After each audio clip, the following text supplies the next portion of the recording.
All right, I'm about to hit send on a tweet. Can I still call it a tweet?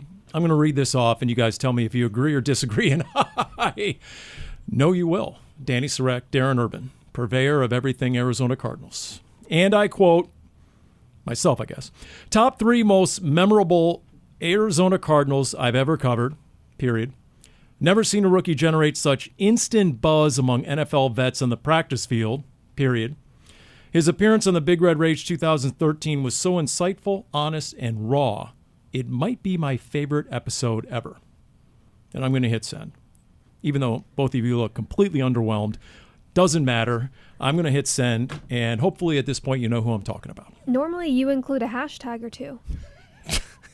Hashtag Honey Badger. I knew there was snark There coming. we go. I just don't know what kind of snark or from what direction. So, okay, you guys lived up to your scouting report so far. I gotta say, it is nice to have a little bit of a change of scenery, because now when I'm looking across the table at you, the Paul Calvisi training camp mustache has come in full swing, and it looks great. Yeah. I'd love to say it would light the lamp, but no one's lighting the lamp today. I'm just going to tell you that right now. That's fair. Might have been a power failure of some sort. But I think it's apropos that it's impossible to light the lamp because expectations are high going into camp, and compliments and plaudits are going to be low, going to be very hard to come by at the beginning of camp. Well, so then we're going to reserve our compliments for Tyrann Mathieu and what a great career he had. Exactly. Like, I don't want to get off of that too quickly, Paul. No, we'll get into that at some point, unless you want to go No. We right can now. wait. We can absolutely wait. Okay. 'Twas the podcast before the start of camp. And Dani, let's just say the mustache is a camp body at best. Definitely not winning behavior, which we'll get to a little bit later on this edition of Cardinals Underground, brought to you by Pacific Office Automation. But we thought we'd bring it for a little levity, get us through the dog days. Here's the question, and I'm sure I've asked this question of the camp stash before. How does the significant other feel about this? Because I feel like most significant others, when it comes to men's facial hair, feel very strongly one way or the other. Yeah. My son's fiance, he has a beard, and he doesn't. He grows it because basically his fiance likes it. She wants him to like really grow it out, like lumberjack. Wow. I think if he had his choice, he wouldn't have it at all. I cannot grow facial hair quite like that. Not even as good as you, Paul. My wife absolutely cannot stand it when I have any facial hair. So It's 2 thumbs down. Let's just put it that way. Okay. Yeah. And let's just say she has she doesn't hesitate to make her opinion known either. So that's why it that's probably how it won't make goes. it to the first day of pads at best. That's my forecast If right now. if there's ever been a better tease of if you're a listener but don't necessarily watch the YouTube version of this podcast, there it is. and just for clarity's sake, the first day of pads would be 6 days from today. It'll be Gotcha. next Monday. Per the CBA. So that's not a very long time for the stash to make it. Yeah, there's a very public appearance that might be coming on Sunday at camp, so I don't know if that's in my best interest to actually put it on display, especially in front of some of the decision makers, because, I might be made an example of right at the start of camp. That's fair. If somebody cut right off the bat. We'll see. I'm going to get into a few things here by the time we're done. But when you think of report day and you think of report day 2025, is there anything in particular you think is going to be the theme of this camp?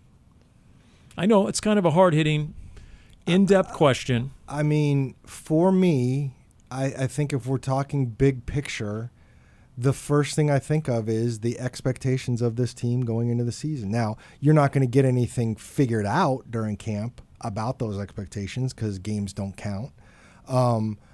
But that's going to be to me, that's what's going to be hovering around this team. And I know there's a billion other things we could talk about and we will talk about in terms of individual players or position groups or whatever. But that is, to me, the overriding kind of thought to me. Dani? Competition. That's the first word that comes to mind. And it's a different type of competition as you start to dive into different position rooms. The competition in the defensive line room, which is packed with veterans, along with a few younger players, in a position room that relies heavily on a rotation, a position room that we could possibly see go from a 3-4 base defense to 4-3, given the talent and personnel changes. The competition there is very different than the competition in the cornerbacks room, where there's still some question marks of what do you have in rookie Will Johnson? Is he possibly going to be a week 1 starter, even though he doesn't have those expectations? Or is it going to be a Max Melton and a Starling Thomas? What do you have in Elijah Jones, who didn't play his entire rookie year last season dealing with a foot injury? There are a lot of bodies in that room. So the competition level within the different position rooms is different. It's a different type of battle, but competition is the word that comes to mind for me this season. Especially since there are going to be players who don't make this team who will instantly make another team. I think they've raised the talent level to such a degree that is definitely different than the last 2 years. It should. We talk about that a lot, and I always wonder about like how it and part of the issue these days is like if you don't get if you're a player and you make it all the way to the end of the cuts, unless you're a very specific player, sometimes it's easier for the teams to keep their own guys on the practice squad. So there isn't as much, hey, we cut this guy, now he's going. I mean, Michael Carter's a great example. I thought when they cut Michael Carter last year, he was going to end up somewhere for sure on a roster. He ended up on the practice squad all year. So we'll see. However, I 100% agree with you. The level of personnel has been raised. I agree with Dani. The competition will be better. I think the cuts will be more interesting. We'll see if they end up losing somebody they'd rather not because of that. But it absolutely is going to be fascinating how they carve up this 53-man roster when it's all said and done. I jotted this down. Top players who might be camp cuts. I don't mean to come out of the gates here in Cardinals Underground with We're already making cuts on report day? Report day. Right out of the gate, really early. Camp is yet to officially start. Where's the oven mitt? It's great. You know what? You're right. Where is the oven mitt? If I had it right now, okay. It's your oven mitt. Right. Exactly. It was so hot it actually burned out the fuse on the lamp. Okay. Here, I'll get to these. Ready? Okay, you ready? I'm just going to throw these. I'm going to save these for later, but I'm going to bring it. When have you ever cared if we're ready or not? Just tell us. Bilal Nichols. Yeah. Justin Jones. Zay Jones. Xavier Thomas. And now you might want to really back away from the flame. Jonah Williams. Jalen Thompson. Whoa. Jalen Thompson. I was with you until those last two Yeah, those names. last two threw me, Paul. Where is Jonah Williams in terms of the rehab and the recovery? That's fair. If he's deemed healthy but hasn't had enough of an offseason to get himself NFL ready, I do wonder about that. Again, these are way off the edge here, okay? And then the whole Jalen Thompson is 100% contract motivated. He's still one of your best 11 on defense. There's no doubt about it. Him and Buddha are like, they are in sync like maybe no other safety tandem in the league. I get it. I think he's underappreciated, but he's also has no guaranteed money coming his way. And if Rabbit goes out there and kills it in camp, I do wonder if they make a really hard decision. That would be a very hard decision. I don't even want to entertain that of having the duo with Thompson and Baker not together. Jonah Williams is interesting. He was practicing in a limited fashion in some of the off-season programs of OTAs and minicamp. So the question is, how healthy is he come start of camp this week? That is absolutely a fair question. I don't know that he would be cut given the money this team gave him last free agency to come in and be your starting right tackle. Yes, it was a shame that he was riddled with injuries his first year here because that's not something he had dealt with in his career. I would see more as putting him on IR to start the season would be the route that they go. But that has a trickle-down effect that's really interesting because now we're at the point of the offseason where it's a numbers game. And so can this front office, can this team afford to have two swing tackles in Christian Jones going into year 2 and Kelvin Beachum going into year 14, who has stepped up over the years every time his number's been called upon, no matter the position on the offensive line.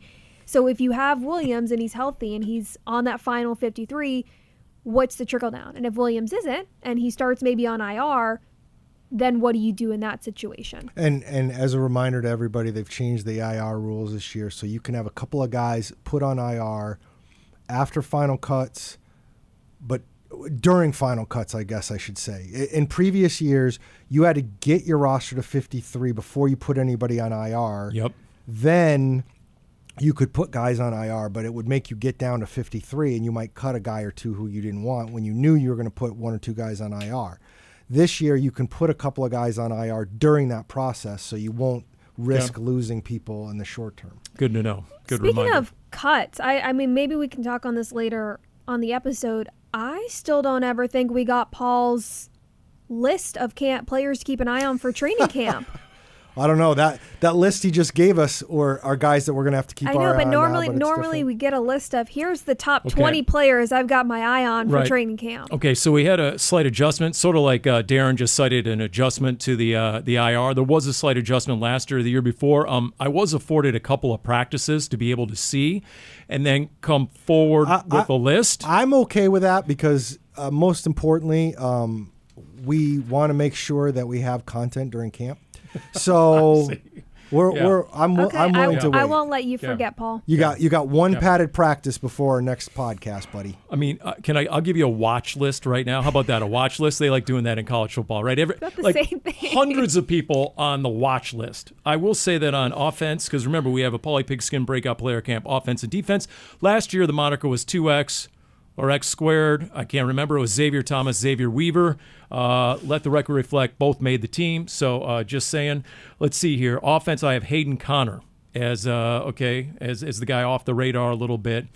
Now on defense, I most definitely want to go Cody Simon, but is that too Captain Obvious? Maybe Yes. I need to go a little deeper. Into I don't know. With the mustache, you kind of have that Captain Obvious vibe. Wow. Okay. It doesn't mean that there aren't questions that JG and Monty want answered during camp. I know, and I've already asked this question 2 or 3 times, and they just defer and change the subject. But you can't tell me that they don't need to find out who's the starting middle linebacker, who's the starting right guard. Like, for example, how does Isaiah Adams look first day in pads against, Dalvin Tomlinson? Is he holding his own? Can he handle a bull rush? Because one of the coaches is going to walk over to the veteran Dalvin and say, hey, bring it, bull rush on Isaiah Adams, and then let's see. He told us in the Big Red Rage he's up to about 325 from 315 a year ago. Says he definitely feels stronger, more explosive. Okay, they got to see it. There are a couple of big-name veteran guards still on the market. So, once upon a time, you've told the story, Lyle Senline, right? Who was it in camp? The center who wasn't It was faring. Ted Larson. Ted Larson and AQ Shipley were both in it. It was Shipley's first year. Larson had been around a couple years. They tried to move him to center.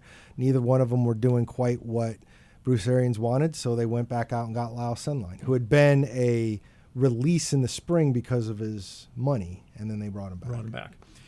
We asked Max Starks, former Cardinal and current Steelers analyst, in an interview recently, all right, what's your biggest question about the Cardinals coming into camp? Because he still lives in the AZ, follows the Cardinals really closely. He said the right side of the O-line. Not just right guard Isaiah Adams, but Jonah Williams. Will it be Christian Jones? Will it be Kelvin Beachum? What exactly is going on at right tackle? JG wants an answer to that. And then to your point, Dani, about the cornerback situation, all right, what is the rotation? Is Will Johnson cornerback 1? Now he's under contract, so he's not going to miss any camp time, which is our segue on that. Anything we need to know on that, Darren, in particular? People wonder, why, the bulk of the second-round picks were so late in signing. I'm going to try and keep this as brief as possible. Please, because I don't want to go like this. But okay. Essentially, as everybody knows, most NFL contracts are not guaranteed. We've gotten to the point that all first-round contracts are guaranteed for those first 4 years.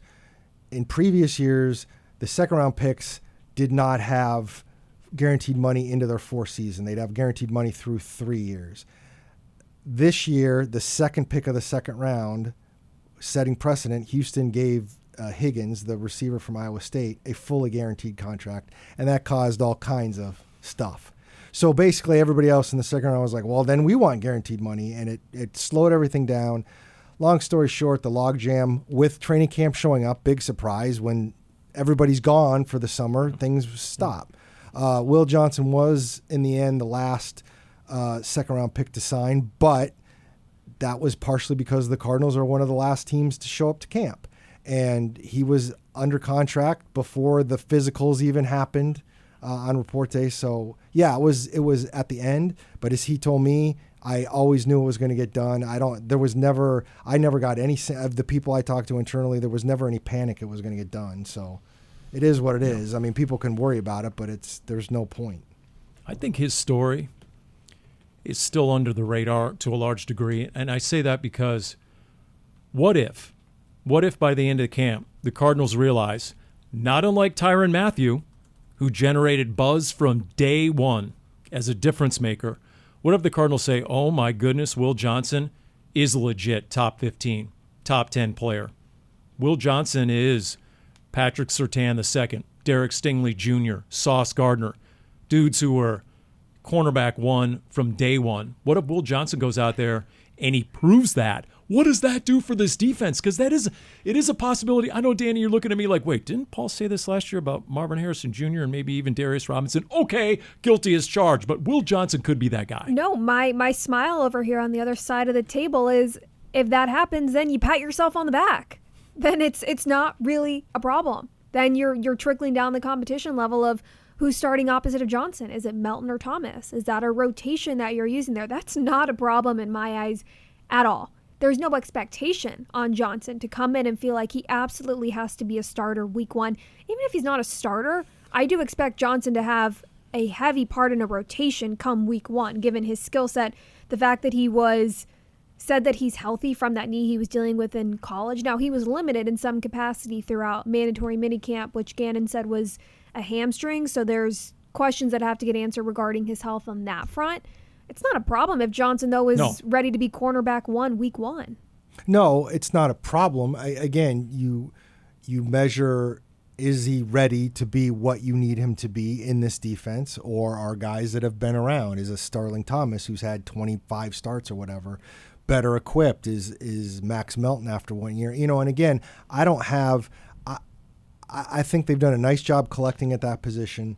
I absolutely believe Will Johnson is a guy that you want to win a job sooner rather than later. But I also think they're in a position where it reminds me a little bit when Patrick Peterson got drafted. Now, granted, Patrick Peterson was 5th and Will Johnson was in the middle of the 2nd round. And we can talk all about why he ended up there. But, Patrick Peterson was starting almost from jump. But one, he was a super high pick. But more importantly, the rest of that cornerback room, he needed to start. Yeah.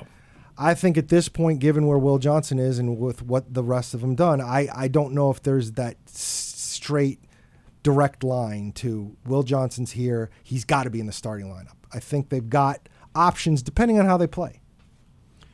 I mean, in as much as we all love Starling Thomas, the 5th, by the way, the 5th.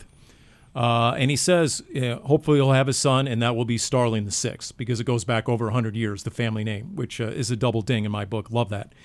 But he was also an undrafted guy just 2 years ago. True. Starling Thomas. Absolutely true. Picked up off waivers after the Lions cut him. Regretted it, by the way, because when Lions came to town last year, week 3, some of their coaches told the Cardinals coaches, letting him go was a mistake. And they've been chasing corners the last 2 years, the Detroit Lions. But that being the case, I mean, I fully expect Will Johnson to get every opportunity to win a starting corner job. Of course he would. And with the they won't say it, but with the somewhat easy early season schedule, which will be a good opportunity for Will Johnson to get regular season reps and maybe learn on the job. But JG keeps calling him a perfect scheme fit, which I think is code for, this kid's ahead of the curve and will be given every chance. More likely to end up with a starting job, if not both, Max Melton or Will Johnson. Max Melton was a higher pick. Max Melton.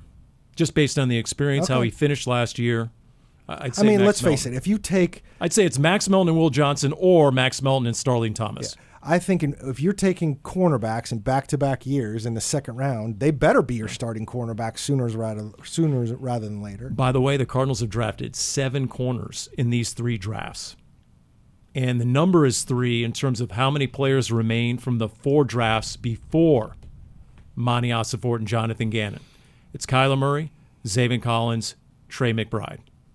Those are the only 3 players left from the 4 previous draft classes. So you guys give me a hard time about the purge. Cardinals in the offseason, the big red purge over the last few years. Which purge was that in the line? It's number 6. Okay. They're filming it as we speak. Okay, just checking. Yeah. So, aren't they done purging? There is supposed to be a legit purge coming out sometime. Oh, really? In there. Yeah. Garrett Williams. Why do we always forget about Garrett Williams in the secondary? We don't. Some of us picked him as our MVP in our year-end awards after last season ended, Paul. Whoa, okay. Dani coming in hot. Corrected accordingly. Okay. You'd get the lamp if it worked. But once again, tough standards here before camp. Why, Dani? And what do you expect out of Garrett Williams in year 3? Pro Football Focus had Williams ranked as one of the top cornerbacks in coverage last season. Williams played clean, disciplined football. He was tough to go against for opponents in terms of touchdowns or receptions or yards. he was on top of it last year, and that was his first full season because he missed the first half of his rookie year recovering from a knee injury. Williams is ascending, and despite the fact he has the experience and the ability to go play outside, why fix what's not broken? Keep him as your slot cornerback, as one of the best in the league, and he's just going to continue to ascend. It's crazy going into year 3. He is one of the most experienced veterans in that position room. It's Williams and Thomas. That is, yeah. Just because it's such a young room. And Williams is not a vocal leader. He is someone who leads by example. And if that's what you're going to look for in someone, given how he prepares and how he studies and takes notes every week, his high IQ, which we still hear about his combine meeting from the coach and the general manager a couple of years ago, that's the type of player you would want to learn from. If Sean Murphy-Bunting was actually healthy, I would love to get a look at Garrett Williams outside if you were to put SMB inside, where he had his best year, according to most of the analysts, for Tampa when they won the Super Bowl. But to your point, he is locked in at the nickel corner right now. He's, if he isn't already there, he's definitely tracking to be one of the best in the league here in year number 3. So with that being the case, give me either the storyline or the player you're most looking forward to seeing at camp. Honestly, I think I named mine and Will Johnson. I'll pick another one. I'm curious to see, because, man, what happens if Will Johnson is a legit cornerback one? What does that do for this defense? So that's intriguing to me. If you're still thinking, Darren. I know, I got somebody. Okay, go ahead. I think I'm going to go with Darius Robinson. I think people are going to be talking about Walter Nolan because he just got drafted. When they look at the defensive line, they're going to be like, oh, Calais Campbell's back. And, hey, let's see what Josh Sweat is doing, or even Dalvin Tomlinson. And I think there's a little bit of, after everything that happened, Darius Robinson under the radar. And we all remember how impactful he looked in training camp last year, and we got to get to those. But I really believe that given what he's been around and everything, I believe he's got a real chance to be a difference maker this year. People are going to talk about him, but they're not going to talk about him like they did last year. And I think he's got a chance to be in there. I saw some ranking. I don't know who did it, to be honest. I saw it on social media, but somebody made the point that they were ranking defensive lines, and they have the Cardinals at 25th in the NFL. That's worse than they finished last year. I think they were ranked 24th. I thought that was weird. So I love that answer on Robinson. I'll go offense, and I'll go Michael Wilson. We've talked a lot about this offseason. Is he your true number 2 receiver? And you can only learn so much really throughout camp of what kind of contact you can see, even with pads. So that might not be something that we really have an answer for until week 1, but I'm hoping to get a closer look of that throughout camp this year, because that's something we've been talking about and Wilson was clear about that when he spoke with the media recently as well, as he wants to show up on the stat sheet more. He is praised as a very good blocking receiver, and he's had some sparks in his time here in Arizona, but he wants to be more involved, and the Cardinals could absolutely use him as a more involved piece of this offense, especially as they try to really elevate the passing game and that deep threat compared to last year. My deep dive, my first thought for that question was also wide receiver, and that's Xavier Weaver. We saw him with a few good routes, some deep routes, some speed last year training camp. Spent the year on the practice squad. So what has he been working on to get to this point? And that's a position room where, you mentioned Zay Jones as one of the names you're keeping an eye on to maybe make this 53-man roster, or maybe not. That's kind of a sneaky position room where below 1 and 2 of Marvin Harrison Jr. and Michael Wilson, how's the rest of that room going to shake out? I think there's an opportunity for a player like Weaver to shine in camp. And one of the reasons I put Zay Jones on the list, they kept a half dozen receivers on the final 53 last year. I don't see the Arizona Cardinals keeping a half dozen receivers this year. They're too loaded on the defensive front. I think there are too many young offensive linemen you might want to keep. And then the cornerback room, obviously, is loaded and deep. So it's sort of a low-key competitive room. For having done nothing really in terms of adding to that room, it's going to be very competitive. Absolutely. When you talk about the numbers game, if we're talking about the personnel on that defensive line room specifically, They carried 6 on the final roster last year. I could absolutely see that number jumping up to 7. You got to pull that number from somewhere. I think the wide receivers room is a good room to have your eye on for that. I want to go Trey Benson. I think he's going to be ridiculous this year. But to me, the position or the storyline I'm going to be looking at the most would be middle linebacker, who's calling the defense. How exactly are they going to structure it? What didn't they like about Kaiser White a year ago? He played the second most snaps to Budda Baker on defense. It's not like he got benched, but it never seemed to be a serious consideration to bring back team captain Kaiser White. So what didn't he provide that they're looking for this year? I'm not sure we ever got a definitive answer to that. We didn't. I mean, by some of the metrics we've seen out there, said he kind of struggled in coverage. I think it's important for them to have some speed sideline to sideline, and I don't know if he gave them enough of that. Maybe they just felt like they just needed to try and find something, and he just wasn't high enough level where they could find somebody else. Here's another theory. This is a complete, I'm throwing stuff at the wall. If I had the oven mitt, I'd give it to you. What if they don't use that position very much? Whoa, what? What if Mack Wilson is essentially the one inside linebacker? You've mentioned Zaven Collins before. They'll definitely move him in. They'll move him everywhere. So every once in a while you might have Zaven inside. But we already talked about all the secondary. Yeah, I mean, you're talking about what do they do with Jalen Thompson? Could they move on from him? What if they just decide we're going to start playing 3 safeties all the time? I like it. And 3 defensive backs. I like it. And 3 corners. And you're mixing and matching and doing it more that way. Playing a lot of dime. And you use Budda Baker more. I don't want to say more as a linebacker because he's not, but you're going to give him a little bit of movement. You've upgraded the defensive line to the point that you're hoping you're stout enough with 4 guys. And then all of a sudden you got a lot of versatility. And so with that thought in mind, maybe you don't need somebody who's going to be out there all the snaps. And you can have it with once in a while in certain situations with Cody Simon or Akeem Davis-Gaither or Owen Papo or whatever. Yeah, Owen Papo, by the way, is the under-the-radar guy at inside linebacker, right? The freak 2 or years his ago. girlfriend. His girlfriend might. Yeah, that was good. That was good. I like that, though. There's a lot to chew on right there. The first point you made might be, the most substantive that I could prove to be right on Zaven Collins. But moving along quickly from that, the whole Budda Baker, you think you unlocked him last year with a career-high 164 tackles and 10 tackles for loss? I was trying to explain the game of football to Wolf a couple weeks ago on air, and I said, if this team can make the playoffs, get some national exposure, get some primetime games in the last 5 to 6 weeks, get some games flexed in like we called for against Tampa in Week 13, right?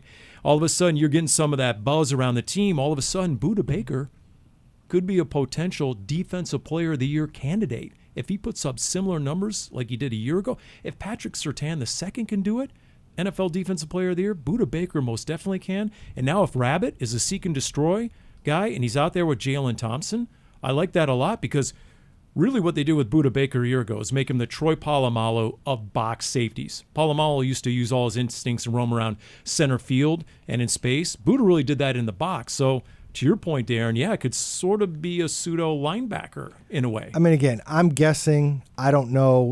We did not have the opportunity to report on what they were doing in the offseason, even when we were around for that stuff. And I still think it's all a work in progress. But I know we've talked on this on the air before about what happens when Nick Rallis upgrades his personnel. Does that mean he does less of the scheming? Or does he have just cooler players to do the scheming with? And I don't know. The more I think about it, originally I used to think he just wants better players.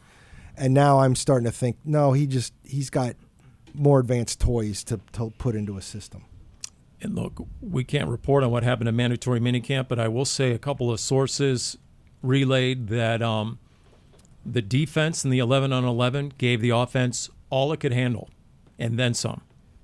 So if you're coming out to Cardinals camp, keep an eye on a defense that is definitely tracking to be night and day from a year ago. We are blessed to be sitting here. The fact that some of the storylines we are not covering when you're looking around the league are any sort of holdouts or contract disputes. And also quarterback. I mean, backup quarterback is a battle. You bring in Jacoby Brissett, Clayton Tune. We're lucky enough that the Cardinals have Kyler Murray, right? You've got that set. That's still a battle, though, and what you're going to do back there. Although, truth be told, when I saw the Will Levis news that he's done for the year with shoulder surgery, I'm like, trade them Clayton Tune. Why? Because they need a similar-bodied quarterback? They need a back. Did you see their Do they need a backup, though? They, based on the personnel they have in there, like I think it's Tim Boyle and I forget who else. Clayton Tune. Is Tim Boyle that much different than Will Levis? Let's get some winning behavior here. I think we need to coach up Darren. You know, he's living off that really good point he made all of 37 seconds ago. We need to keep him humble around here. Let's get some winning behavior, and that definitely does not include the mustache.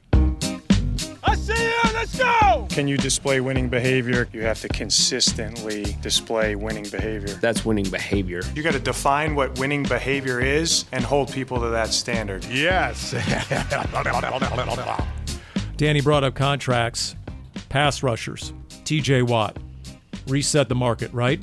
He did. He's the highest paid non-quarterback in the league. For now. Until the next contract. Spoken like a grizzled member of the media. For now. TJ Watt, $41 million per year. And my instant thought on that, thanks for asking, when I saw that news was, man, you know what they say at collector car auctions when somebody supposedly gets a really good deal on a collector car during the auction? They say, I don't know what they say. Don't you guys ever watch the car auctions in January? Come on. So the announcers always say, well, Bob, that was really well bought. Josh Sweat looks like a free agent at this point who was really well bought when he's averaging $19 million per year. Considering some of these other pass, Myles Garrett, TJ Watt, I would agree. I get it. They're the elite of the elite. I get it. And Josh Sweat's averaging under double-digit sacks in his career. I get it. There's a difference. But yes, I get it. In terms of the guaranteed money, in you're terms right. of the annual, I mean, even George Karlaftis just got 4 years, $93 million with $62 million guaranteed. I remember when George Karlaftis was mocked to this team a billion times that one year. That's true. I forget right. what year that That's was, right. but just like receiver was mocked to this team this year. Yeah, a million times. So, I mean, are you guys with me on that? I mean, at least so far on paper, Josh Sweat pretty well bought at this point. I would agree with that. Well and bought. it's only going to seem even more well bought after Micah Parsons and Trey Hendrickson. It's true. Yeah. Yeah. Well, especially since Sweat had options. Yeah. Okay. Where do you guys want to go with this next here on winning behavior? You're got driving the options. show, buddy. Okay, Just pick a topic. We can talk about it. Okay, Darren, as a wordsmith yourself, I'm going to say something you can agree or disagree, Okay. true or false. One of the top 5 words in the English language is canoodling. I never had it ranked, but clearly it deserves to be in the conversation. Yes. My challenge to you during camp, like the dog days, like when you get around to writing the story on the long snapper, that's when you know camp's about to end. My challenge to you is to work in the verb canoodle. It's funny you bring that up. Somewhere. Quick side note. At some point. I know a writer that once upon a time, a sports writer he wanted every game story he did, he wanted to work in the word malfeasance. Okay. Anyways, Yeah. canoodling. You're talking Yeah. about the Coldplay couple, aren't you? Oh, yes, we are. Couple. Well, yeah, they were a I couple. guess That's it's the whole true. problem, isn't it, That's Dani? true. And we're not talking about You Love had- Island here. No, we're not. Well, I know we didn't even talk about the season finale. That's No, okay. I that's can catch okay. you guys We're gonna up move on from that. afterwards. How much more outrageous is Love Island than the Jumbotron video?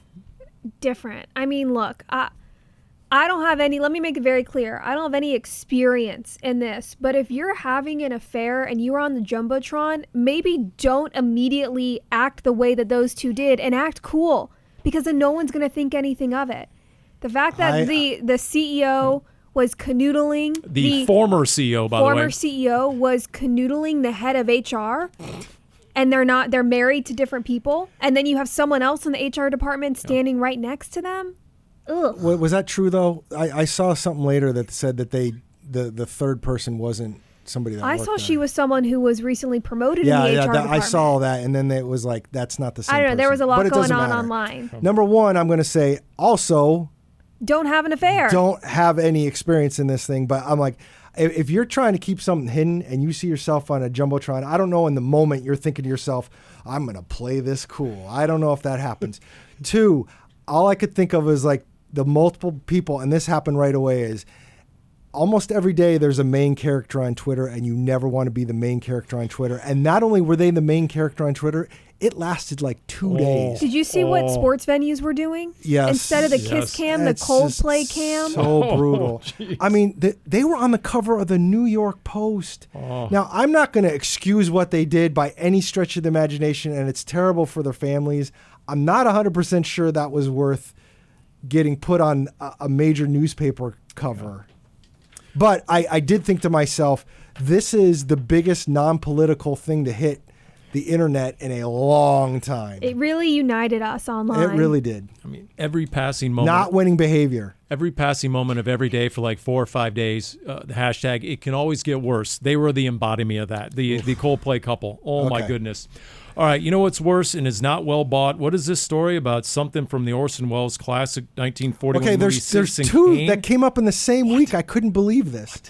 2 iconic things from movies showed up and got purchased. One, you mentioned Rosebud. Now, a lot of people have not seen Citizen Kane. I'm pretty sure that wasn't on Dani's list of movies to watch. But Citizen Kane, one of the most famous movies of all time. Orson Welles did it. Rosebud. Long story short, the movie is about a tycoon. It was loosely based on the life of William Randolph Hearst. I'm not into the Hearst Castle. There you go. I'm not going to get into a whole bunch of things, but and sorry, this is going to be a spoiler, but it came out in 1941. So if you haven't seen it, what the hell? Let me take my headphones off. Okay, you do that. He kept referring to Rosebud all during the movie, and it turns out Rosebud was a sled that he had when he was a child. So the original Rosebud was there and on auction. And the movie prop. The movie prop got sold for $14.75 million. Okay. What are you doing with that much money to just spend on something like that? I mean, put it to good use. There's so much good you can do with that. A piece of cinema history, but still, that's a lot of money. But I don't know how how much the next one went for, but another fine cinematic classic, Pee-wee's Big Adventure, a fine movie in its own right.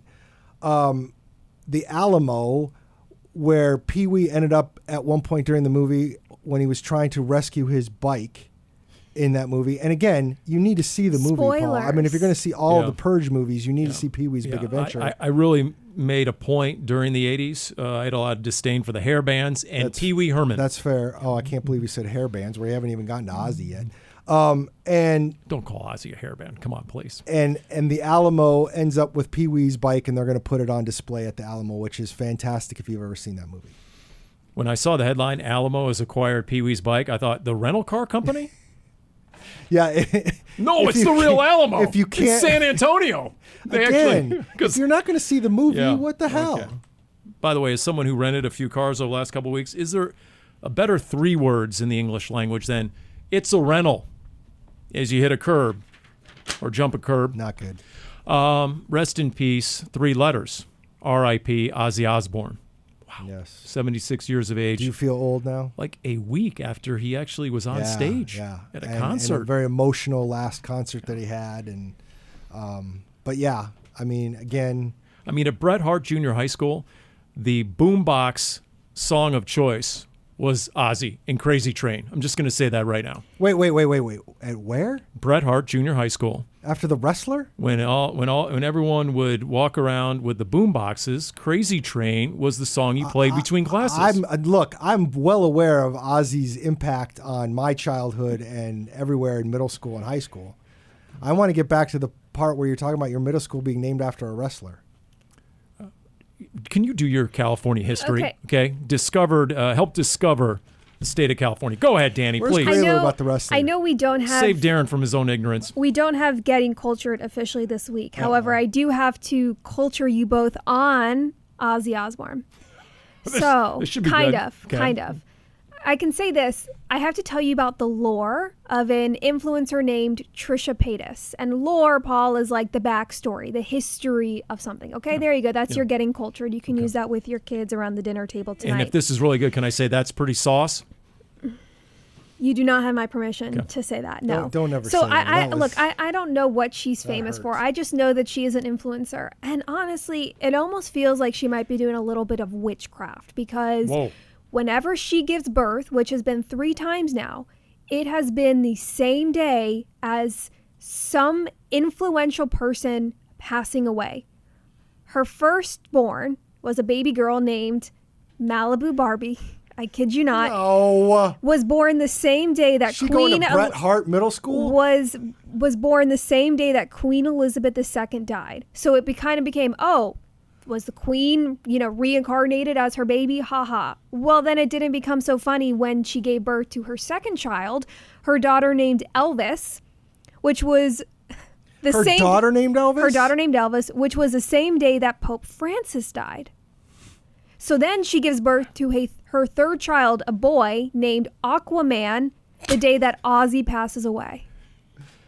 There's That is some deep getting culture First of lore all, for you both. maybe you should have told us this ahead of time because there's so much there to unpack and we don't have time to unpack I don't it really all. have answers. I don't really know much about her. If you have questions, you can ask Caitlin, our team photographer, who seems to First know of all, more about her history. The murderer's role, well, I probably shouldn't use that term, but the lineup of Queen Elizabeth, a pope, and Ozzy Osbourne is just in itself. I didn't know this was going to be on the test. I thought I was supposed to come with like some Tyrann Mathieu recollections, of his Cardinals career. So it's way beyond what I expected to be on the maybe test. still study those for Wise Guy against the Saints week 1. I guess so. That's wow.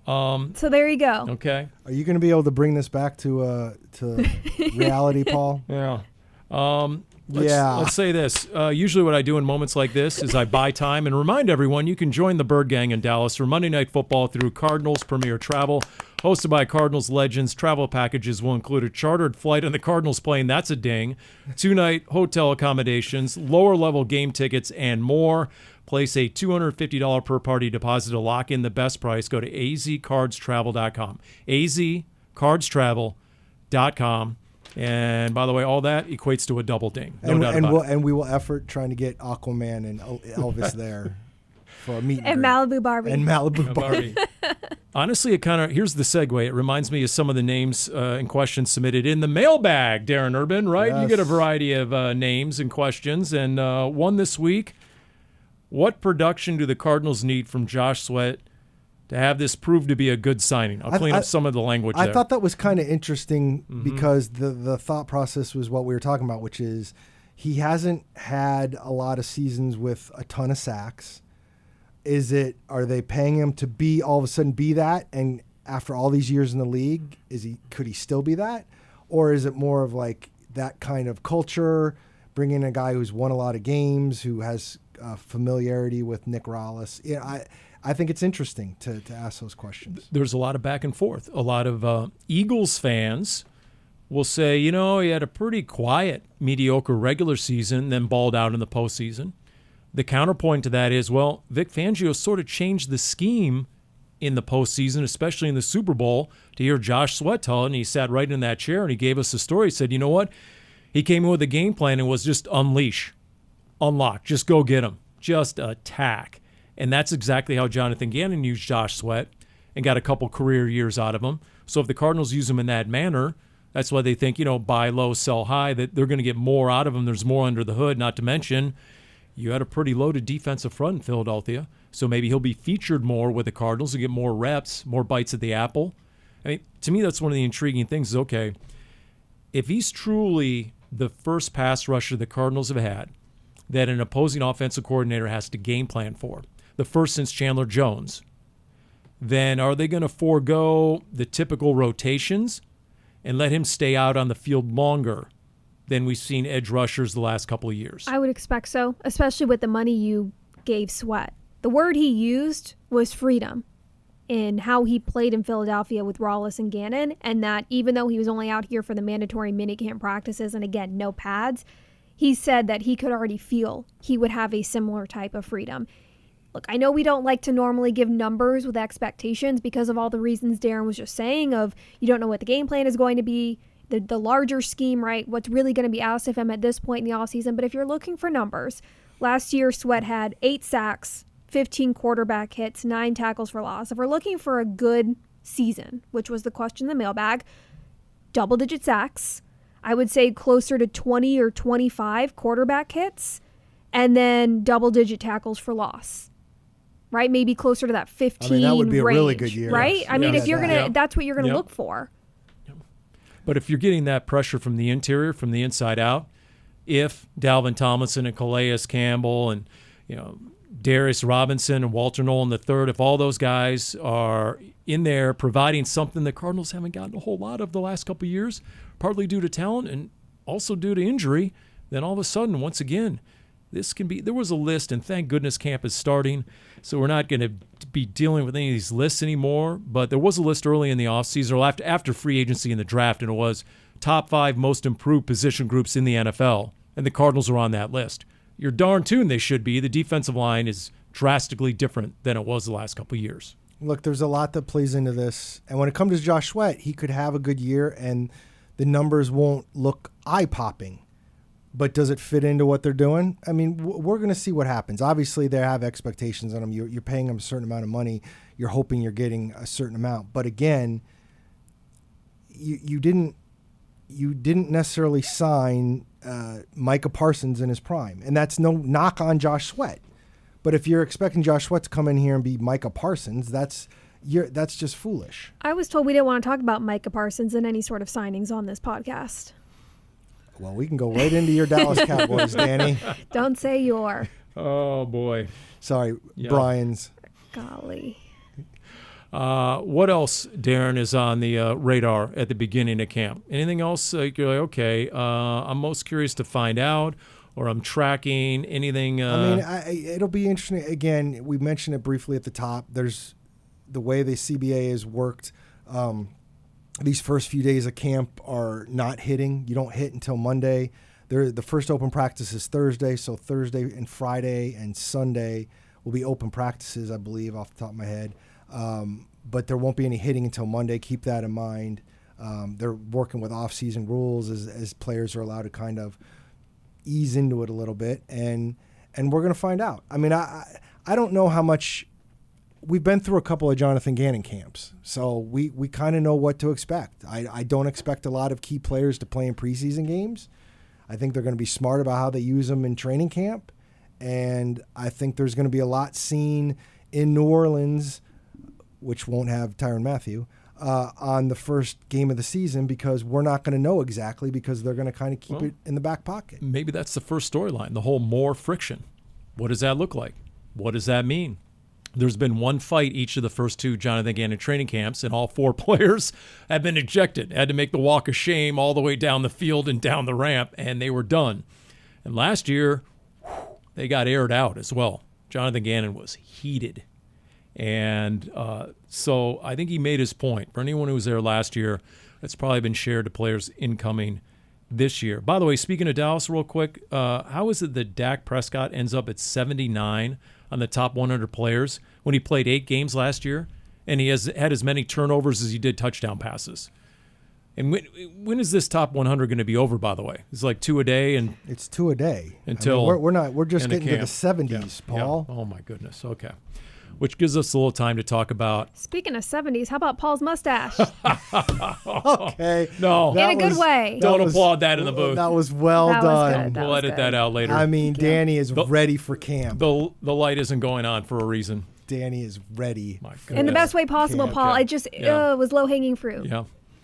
There is a moniker that's been attached. It starts with a P and the mustache that I won't actually Pretty? share on this. So speaking of making an impact early in camp, like Dani just did, Tyrann Mathieu was that player in 2013. Yes, he was. Honestly, I don't remember a Cardinals rookie generating a bigger buzz more instantly than a Tyrann Mathieu. He did a rookie minicamp. Like, by the time the veterans got there, they walked off the first practice, and they're pointing to the backfield saying, there is a rookie out there creating quite a stir. It was the Tyrann Mathieu thing to me is always intriguing because And for somebody to do it on defense as well was remarkable. not only on defense, but the spotlight was white hot from the moment he showed up because of his situation in college, being kicked off the LSU football team, and the Cardinals taking a risk on him. I mean, he didn't go till the 3rd round.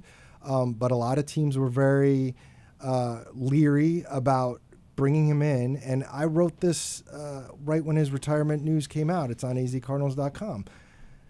Whatever issues that Tyrann Mathieu might have had before he got to be a pro, he was always a pro from the day he showed up. I have never seen a guy, I mean, I'm not going to say he worked harder than anybody I've ever seen, but he worked just as hard as anybody I ever saw. He wanted to be great. He was, we kind of sometimes look at Buda Baker saying there's a lot in a small package. I mean, Tyrann was even smaller. And what he brought to the table was amazing. He was every bit the dynamic playmaker. And more importantly for me,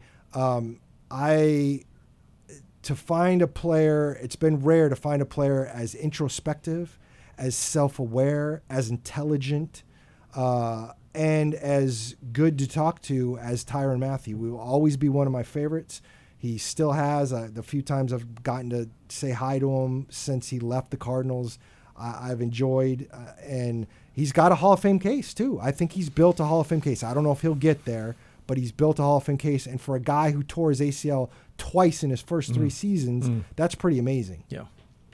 I mean, for a guy who ran a 4.5, he definitely played like he ran a 4.3. He just had superior instincts, and he was the epitome of a playmaker. And he got the respect of everybody in that team so quickly. The whole players, no players, they knew right away what they had.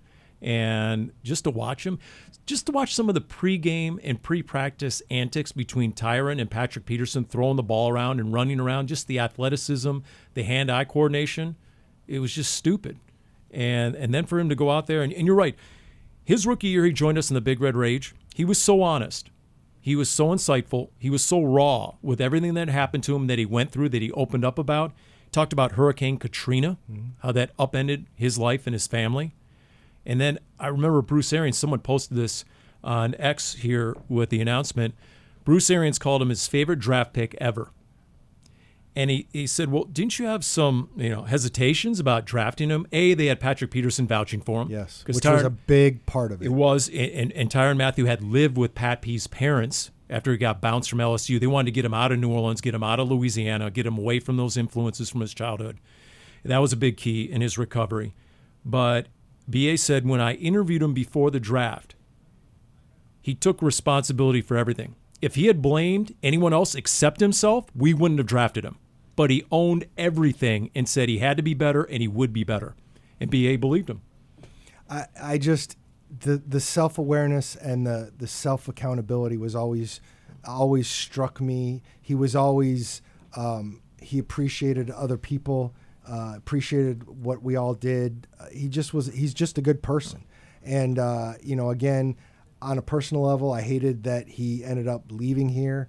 I understand some of the situations, and after his second ACL, it did take him a long time to get back, and he was not the same player he was.